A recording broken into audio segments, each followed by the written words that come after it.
Nós vivemos na era da vigilância absoluta. Hoje, a tecnologia consegue rastrear a localização exata de um aparelho celular em questão de segundos, em praticamente qualquer lugar do mundo civilizado. Nossos carros têm GPS, nossas ruas têm câmeras, nossas transações deixam rastros digitais eternos. Mas na noite de 8 de março de 2014, a humanidade foi lembrada de que o nosso controle sobre o mundo é apenas uma ilusão. Naquela noite, um Boeing 777, uma maravilha da engenharia de 300 toneladas, equipado com transponders duplos, radares meteorológicos e sistemas de comunicação via satélite, simplesmente desligou. Ele desapareceu da face da Terra, levando consigo 239 pais, mães, filhos e tripulantes. O desaparecimento do voo MH370 da Malaysia Airlines não parece ter sido uma mera falha técnica catastrófica. As principais evidências, levantadas pelas maiores agências de inteligência do mundo, apontam para algo muito mais sombrio. Um ato meticulosamente planejado para explorar os pontos cegos da aviação moderna. E o que o FBI encontrou escondido nos computadores pessoais do homem que estava no comando daquela aeronave mudou o rumo de tudo o que achávamos saber sobre este mistério. Antes de continuar, registre nos comentários de onde você está assistindo a este arquivo. Mas antes de mergulharmos na frieza dos radares militares, nos dados de satélite e nas teorias de conspiração, precisamos dar um rápido passo atrás. Quando falamos de tragédias aéreas, é muito fácil nos perdermos nos termos técnicos, rotas de voo e despressurização. Os números nos anestesiam. 239 desaparecidos vira apenas uma estatística nos noticiários, mas dentro daquele tubo de metal, cruzando o céu noturno, havia pessoas reais. Entre elas estava Paul Weeks. Paul era um neozelandês de 38 anos, engenheiro mecânico, um homem de sorriso largo que morava na Austrália com a esposa, Danica, e seus 2 filhos pequenos. Paul estava a caminho da Mongólia para começar o emprego dos sonhos em uma mineradora. Ia ser uma longa jornada longe de casa, mas o salário garantiria o futuro da família. Antes de sair de casa para pegar aquele voo, Paul fez algo que até hoje assombra a sua esposa. Ele tirou a aliança de casamento do dedo e o seu relógio favorito, entregou nas mãos de Danica e disse uma frase que soa quase como uma premonição sombria. Se algo acontecer comigo, dê a aliança para o nosso primeiro filho que se casar. E o relógio para o segundo? Danica riu na hora. Achou que era apenas um excesso de cuidado. Paul embarcou no MH370 e nunca mais voltou para cumprir as promessas que fez aos filhos. Enquanto Paul e os outros passageiros se acomodavam em seus assentos, as luzes da cabine diminuíram. A equipe de comissários, liderada pelo experiente chefe de cabine, Andrew Nari, fazia a checagem final. As portas pesadas do Boeing 777 se fecharam, selando o destino de todos ali dentro. Eles não sabiam, mas o homem responsável por levá-los em segurança até suas famílias, o homem trancado na cabine de comando, tinha outros planos. Tudo começou de forma perfeitamente banal. Era para ser apenas mais um voo noturno de rotina, o famoso voo da madrugada, conectando Kuala Lumpur, na Malásia, a Pequim, na China. A duração estimada era de 5 horas e 34 minutos. Na cabine de comando estava o capitão Zahari Ahmad Shah, um veterano de 53 anos com mais de 18.000 horas de voo. Um homem considerado um dos mais experientes de toda a companhia aérea. Ao lado dele, o primeiro oficial Farik Abdul Hamid, de 27 anos, que estava em seu último voo de treinamento no Boeing 777 antes de ser totalmente certificado. A decolagem ocorreu a 0041.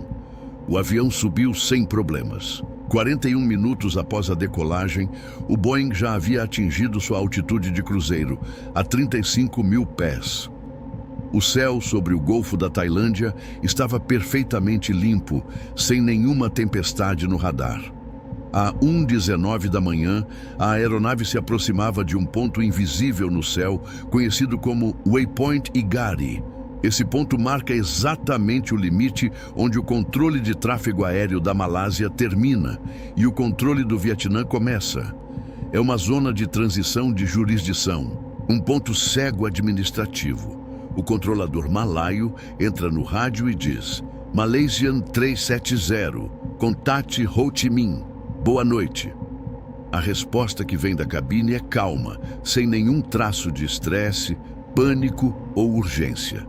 A voz, identificada posteriormente como sendo do capitão Zahari, respondeu: Boa noite, Malaysian 370. Essas foram as últimas palavras ouvidas do voo MH370. 2 minutos depois, à 1h21 da manhã, o transponder do avião apagou. O transponder é o coração da identidade de um avião.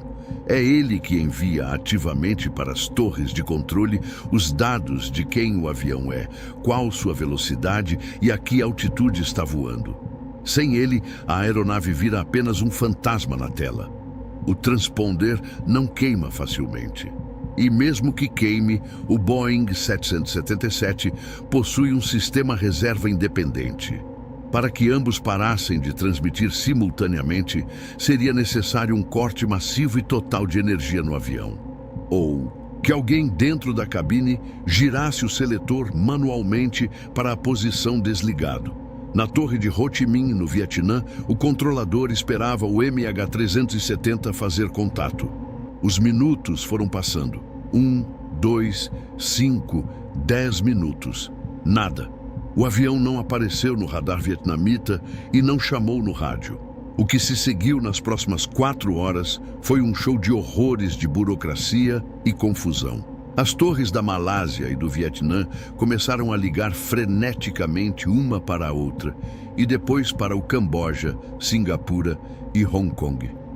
Ninguém sabia onde o avião estava.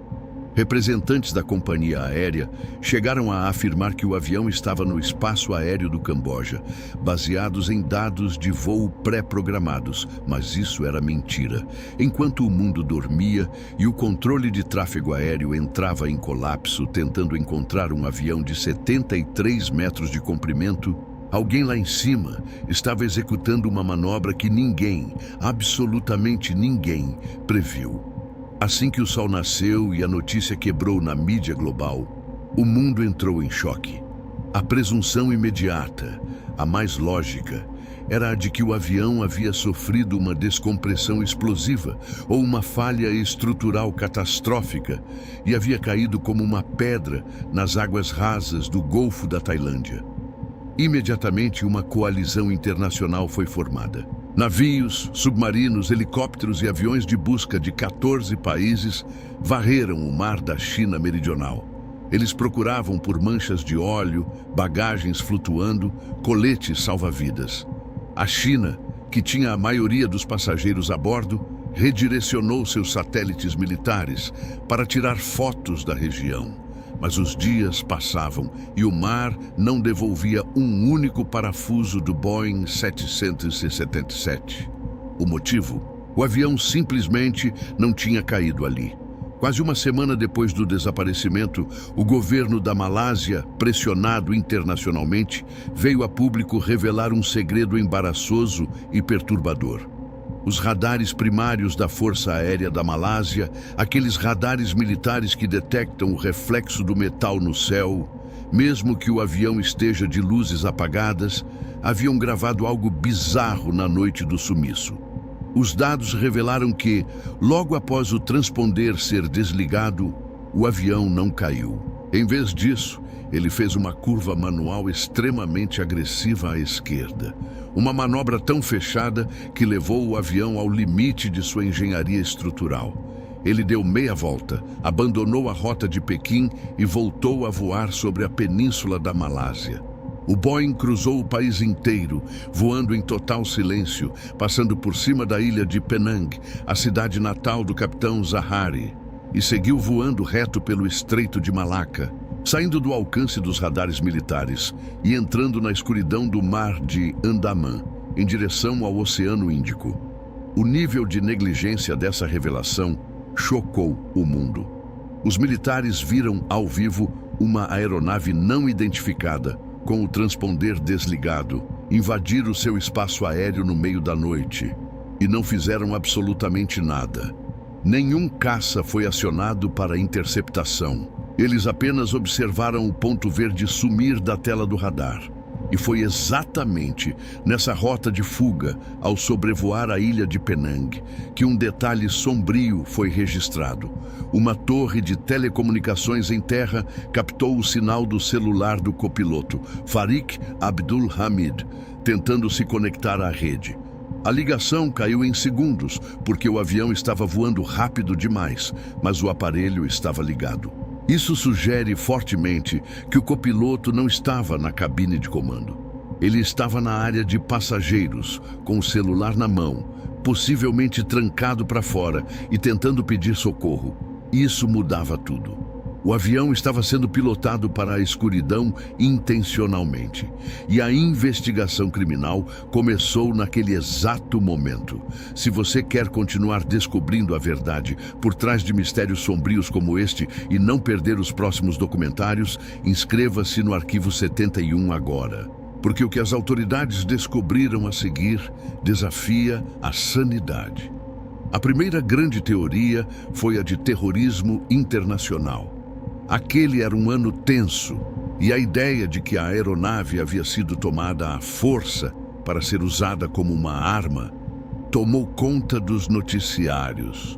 Quando os investigadores começaram a vasculhar a vida das 239 pessoas a bordo, uma bandeira vermelha gigante se levantou. A segurança do aeroporto havia falhado de forma grotesca. 2 pessoas embarcaram naquele voo, utilizando passaportes europeus roubados, um italiano e um austríaco. O FBI e a Interpol foram acionados em força máxima. No entanto, a caçada por células terroristas durou pouco. As câmeras de segurança e a investigação profunda revelaram que os 2 homens não eram terroristas. Eram jovens iranianos tentando imigrar ilegalmente para a Europa em busca de asilo. Eles eram apenas vítimas de uma terrível coincidência.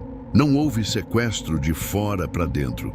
Mas, se não foi terrorismo, o que poderia ter feito o avião desligar a comunicação e mudar de rota de forma tão brusca? Foi aí que surgiu a teoria da carga. Os investigadores analisaram o manifesto do porão do avião. O MH370 transportava 4,5 toneladas de mangostão, uma fruta tropical asiática. Mas ao lado das frutas, havia um carregamento de 221 quilos de baterias de íon lítio, o mesmo tipo usado em notebooks e celulares. Baterias de lítio, se mal embaladas ou danificadas, podem entrar em uma reação em cadeia chamada fuga térmica. Elas geram chamas incontroláveis que se retroalimentam e liberam uma fumaça tóxica devastadora. Especialistas em aviação criaram uma hipótese aterrorizante. Um incêndio maciço começou no porão de carga. A fumaça derreteu os fios do transponder, desligando a comunicação. Os pilotos, desesperados e sufocando com os gases tóxicos, tentaram virar o avião de volta para o aeroporto mais próximo na Malásia, mas perderam a consciência antes de conseguirem pousar. O avião, no piloto automático, teria continuado a voar como um navio fantasma até acabar o combustível. Era uma teoria forte. Explicaria o desligamento dos sistemas e a curva brusca. Mas um pequeno pedaço de tecnologia de satélite destruiria essa teoria por completo, provando que o avião continuou sob o comando de alguém perfeitamente são. Foi então que uma empresa britânica de telecomunicações via satélite, a Inmarsat, trouxe o dado mais importante e mais aterrorizante de toda a investigação. No teto do Boeing 777 havia uma antena projetada para fornecer internet e dados para o avião. Alguém na cabine havia desligado a energia principal dos sistemas de rádio. Mas cerca de 1 hora depois do desaparecimento, o sistema de energia satelital foi religado. E a partir desse momento, de hora em hora, o terminal do avião começou a enviar um aperto de mão eletrônico, um simples ping automático, para o satélite 3F1 da Inmarsat, que estava posicionado em órbita sobre o Oceano Índico. O avião não caiu no Mar da China. Ele não afundou logo após cruzar a Malásia. Ele continuou voando no escuro, em total silêncio de rádio, por agoniantes 7 horas. Ele voou até o combustível acabar. Mas para onde ele foi? O satélite apenas registrava que o avião estava ligado. Ele não tinha coordenadas de GPS. Foi então que os cientistas britânicos fizeram algo que entrou para a história da navegação. Eles usaram princípios da física do século XIX para encontrar um avião do século XXI. Eles analisaram o efeito Doppler desses pequenos sinais de rádio. O efeito Doppler é a distorção das ondas quando um objeto se move. É o motivo pelo qual a sirene de uma ambulância parece mais aguda quando se aproxima e mais grave quando se afasta. Medindo microalterações na frequência do sinal, frações minúsculas de hertz, os cientistas conseguiram provar matematicamente a rota exata da aeronave. Eles descobriram que o avião não foi para o norte, em direção à Ásia. Após cruzar a Malásia, ele virou para o sul e mergulhou em linha reta para a área mais profunda, fria e isolada de todo o planeta, o sul do Oceano Índico, a milhares de quilômetros de qualquer pista de pouso. Isso enterrou a teoria do incêndio.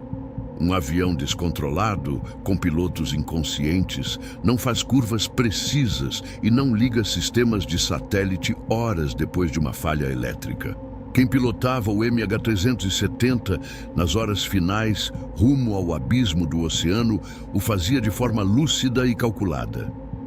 A polícia malaia voltou suas atenções para o capitão Zaharie Ahmad Shah, um homem aparentemente sem problemas financeiros ou motivos aparentes para cometer atrocidades. Dentro de sua casa havia um simulador de voo caseiro absurdamente complexo. Inicialmente, a perícia malaia não encontrou nada de suspeito.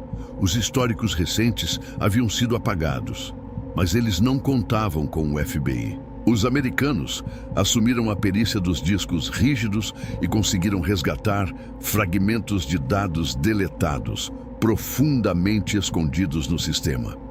Semanas antes do sumiço real, o capitão Zaharie havia treinado uma rota macabramente idêntica. Ele simulou no computador a decolagem em Kuala Lumpur, a curva brusca para o Oceano Índico e o voo em linha reta até os motores pararem por falta de combustível. Para a maioria dos investigadores independentes e especialistas da aviação, isso sugere a forte possibilidade de um plano de assassinato e suicídio em massa, oferecendo uma resposta aterradora para a pergunta sobre quem estava no controle, mesmo que a prova seja circunstancial. Se esse nível de investigação profunda e documental é o que você procura no YouTube, deixe o seu like neste vídeo. Isso sinaliza para nós que estamos no caminho certo e ajuda o canal a trazer arquivos cada vez mais pesados.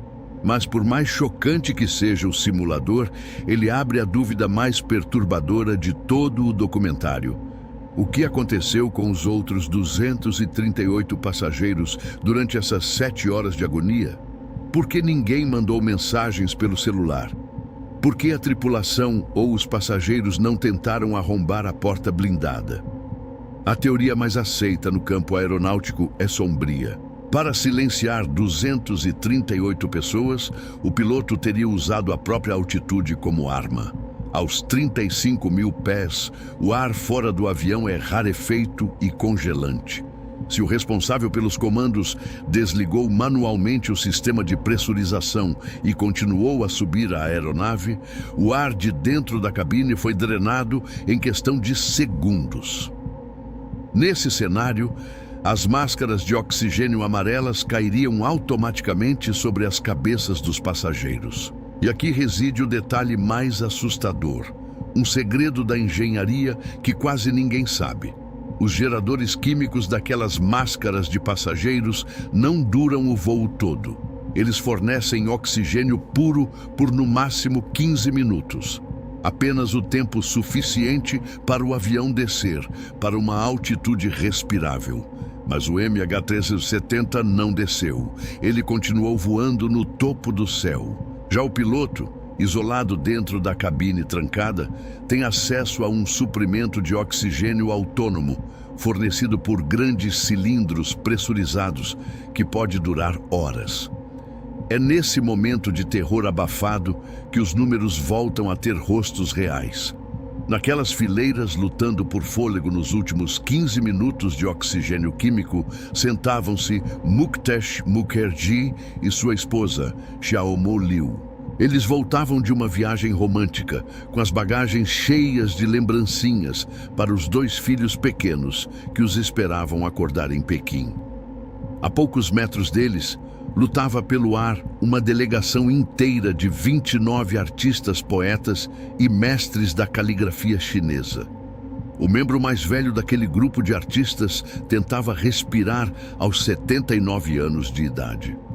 Após 15 minutos de desespero abafado na parte de trás da aeronave, o oxigênio químico se esgotou. A hipóxia, a morte por falta de oxigênio no cérebro, não é violenta. Ela não causa sufocamento doloroso.